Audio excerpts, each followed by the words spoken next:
এই ভোরে সবাই যখন ঘুমোচ্ছে তখন গোপাল মাঠে লাঙল চালাচ্ছে।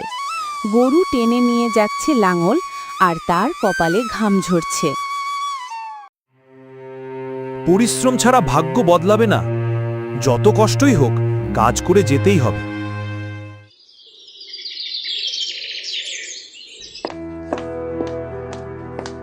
গোপাল, এত ভোরে উঠেছ, একটু বিশ্রাম নাও না।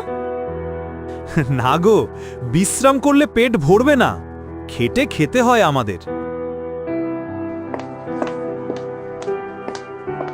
আহা গোপাল, সারাদিন মাটি ঘুরে কি পাবে?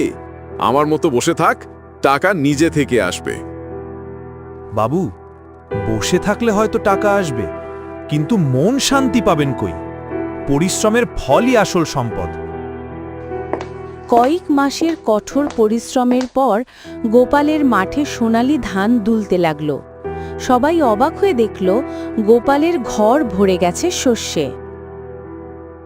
দেখো গো গোপাল, তোমার কষ্ট আজ সার্থক হয়েছে। এই ধান শুধু আমার নয়, গ্রামের সবার মুখে হাসি ফোটাবে। গোপাল, আমি তোমাকে নিয়ে হাসতাম, কিন্তু আজ বুঝলাম পরিশ্রমের চেয়ে বড় সম্পদ আর কিছু নেই। ভুল বুঝলে কোনো দোষ নেই বাবু। আসো, এবার থেকে সবাই মিলে পরিশ্রম করি।